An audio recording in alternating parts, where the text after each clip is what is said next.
Ayun yung tindahan. Hingi ako ng chichirya para kay Reynang Princess. Huli ka! Ah! May tao! Hoy, Diwata! Huwag kang maingay! Niloloko lang kita! Bebang! Tulong! Si Rafaela yun na! Baka napahamak siya! Kailangan ko siyang tulungan! Ops! Diyan ka lang, Bebang! Huwag kang aalis! Reyna Princess! Nasa panganib si Rafaela! Baka kunin siya ng mga tao! Kaya tutulungan ko siya! Hindi pwede! Dapat nga mawala yung si Rafaela para walang agos sa magic wand ko! Ang sama-sama mo, Princess! Gaman ka sa kapangyarihan! Ipagpatuloy mo yung pagbabaypay, Bebang, kung ayaw mong maging palaka!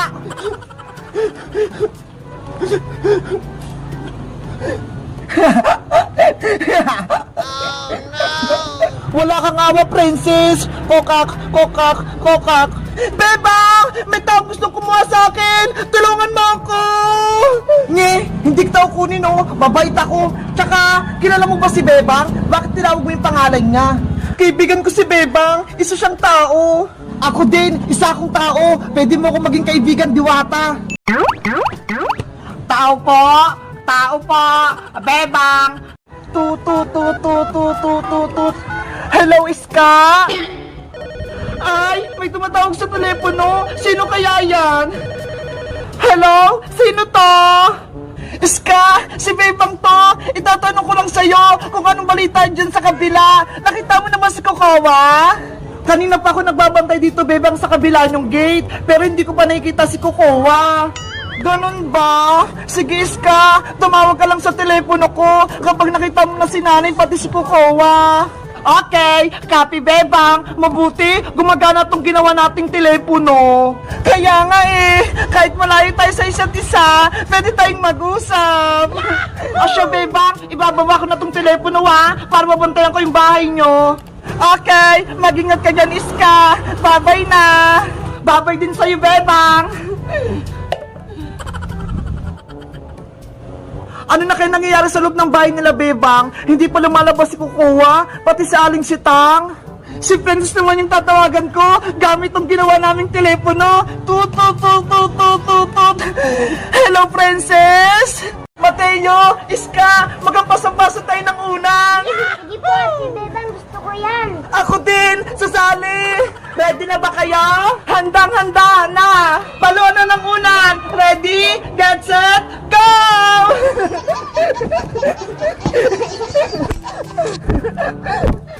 Aray ko! Ang lakas! Eto pa sa'yo, Bebang! Time first muna! Kawawa na ako! Mateo! Iska! Magmerienda muna tayo! Nagugutom na ako Kaso, wala naman tayong pagkain Ito po, Ate Bebang, Ate Iska, may pagkain po akong dala. Wow! May mga biscuit si Mateo! Tara na! Magmerienda na tayo! Ay, ito! Gusto ko to! Ang sarap ng baon ni Mateo! Favorite ko to! Waffle! Sana, lagi tayong ganito! Walang nangaaway! Kaya nga mabuti na lang! Wala si Princess pasaway! Nay! Nandun po si Bebang tsaka si Isko! Nasaan yung dalawang yan? Inaway yung anak kong si Princess? Nasa taas po sila ng bahay nila, Bebang! Naglalaro po sila ng baybayan! Hayaan mo, anak! Lagot sila sa akin! Tara na! Punta natin sila! Lagot ka lang ngayon, Bebang! Bebang! Lumabas ka ng bahay nyo!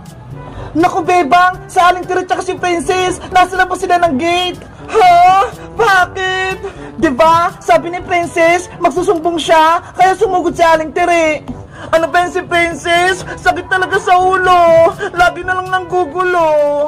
Bebang! Bumaba ka dyan! Harapin mo ako! Ano po yun, Aling Tiri? Anong sinumbong sa akin ni Princess? Inaway mo daw siya? Hindi po totoo yun, Aling Tiri. Hindi ko po inaway si Princess. Nay, nagsisinungaling po si Bebang. Tignan mo, umiiyak yung anak ko dahil dahil sa'yo, malalagot ka talaga sa akin! Aling Tere, wala po talaga akong kasalanan. Nagsabi po ako ng totoo. Naglalaro lang kami ni Iska at ni Mateo ng baybahayan. Ayun nga yung problema, Bebang. Gustong makipaglaro sa inyo ni Princess, pero hindi ka daw pumayag. Sabi pa ni Bebang, kahit magsubok daw ako sa inyo, hindi daw siya natatakot. Hindi niya daw kasi sali sa baybayan nila. Tignan mo, Bebang, ang sama-sama ng ugali mo. Ilaway mo yung anak ko. Si Princess ba yung masamang ugali, Aling Tere? Marami na po siyang kasalanan sa akin, kaya hindi ko po siya bate. Nayo! Si Bebang! Sumasagot pa! Princess anak, tama na. Huwag ka nang umiyak. Malalagot-talagot sa akin si Bebang. Bebang! Bebang, anong gagawin mo? Galit na sa Aling Tere. Nagsasabi naman ako ng totoo, Iska eh. Kaya hindi dapat ako matatakot. Yahoo! Ngayon ko nabubuksan tong bago kong cellphone na iPhone. Ang bait-bait talaga ni nanay. Pinilihan niya ako. Bebang! Bubuksan mo na ba yung binili kong cellphone?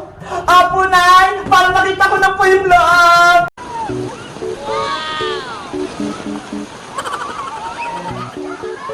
Ang sarap na ng maligo dito. Para akong sirena. Bebang! Bebang! Ano po yun, Nay? Pupunta tayo sa ilog. Maglalaba. Ano po? Pupunta po tayong ilog? Isuot mo to para hindi ka mabasa. Huwag kang makulit dun, ha? Ayaw ko magpapasaway ka sa akin. Sige po, Nay. Hindi po ako magpapasaway. Tara na. Ano ba tong pandong ni Nanay? Ang ganda. Na. Wow, ang ganda dun, ah. Ang lakas ng ilog. Nakakatakot naman maglaba. Baka matangay kami dyan. Kaya ako pwede maglaba. Ay, ayun. Yun na lang. Diyan na ba tayo maglalaba, Nay? Ang ganda naman dito, Nay.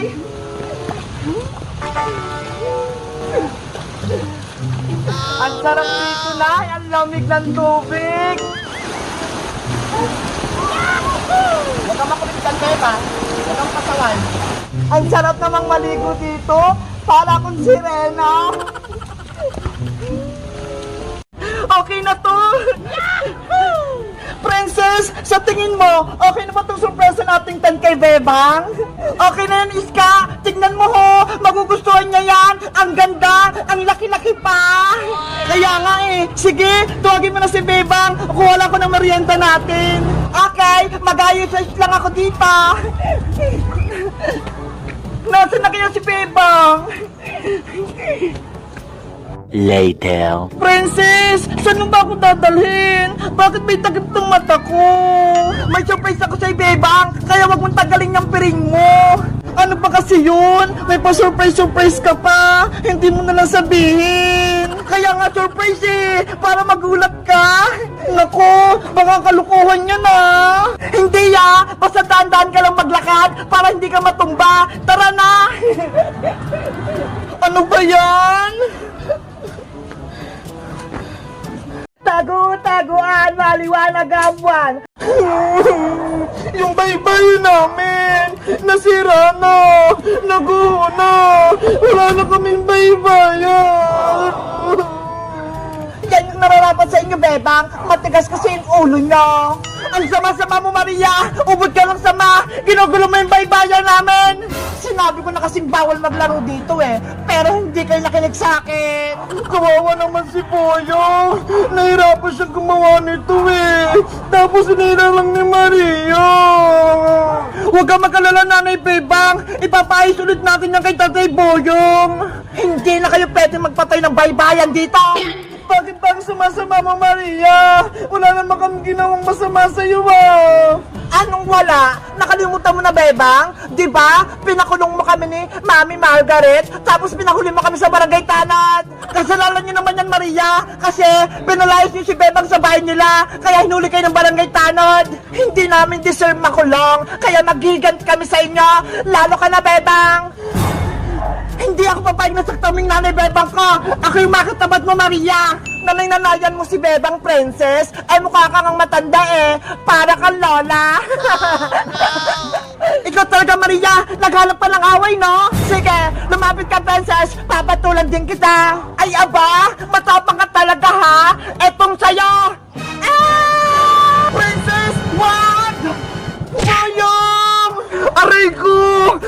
Naku! Na-black eye! Lagot ka, Francis! Nasuntok mo si Bayang! Tatay Boyong! Sorry! Hindi ko sinasadya! Ano ba kasing nangyayari dito? Bakit kayo nag-aaway? Boyong! Si Maria! Sinira niya yung bayan natin! Wala na tayong laruan! Ano? Yung bahay natin? Wala na! Tingnan mo! Giniba na ni Maria! Yung mga poste! Tinumba niya!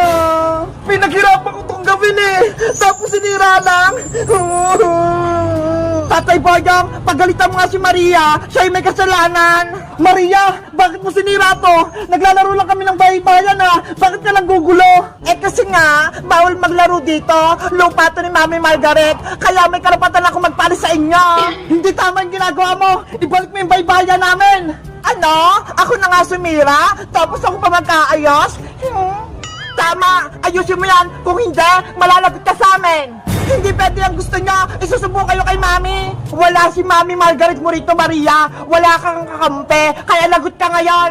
Ayusin mo yung baybayan namin, Maria! Ngayon din! Bebang! Pagsabihan mo nga sila! Huwag nila akong awayin! Ikaw yung una ng gulo, Maria! Kaya bahala ka na sa buhay mo! Hindi kita kakampihan! Ano, Maria? Aayusin mo ba yung bahay-bahayan namin? O hindi? Ayoko! Hindi ako marunong! Sinira mo yung pinaglalaruan namin, tapos hindi mo kayang ayusin? Lagot ka ngayon! Ayoko na! Hindi na ako manggugulo sa inyo! Hoy, Maria! Bumalik ka dito! Mami! Tulong! Bebang! Wala na si Maria! Tumakbo na! Yay! Wala na nanggugulo sa atin! Pwede na rin tayong maglaro ng baybayan! Tatay Boyong, ayusin ulit yung baybayan natin! Maglaro na ulit tayo! Okay, ako nang bahala! Aayusin ko to! Yahoo! Mabubuna ulit yung pamilya namin! Guys, sa tingin nyo, ayusin pa ba ni Boyong yung bahay-bahayan namin? Mag-comment lang kayo kung gusto nyong part 7. Bye-bye!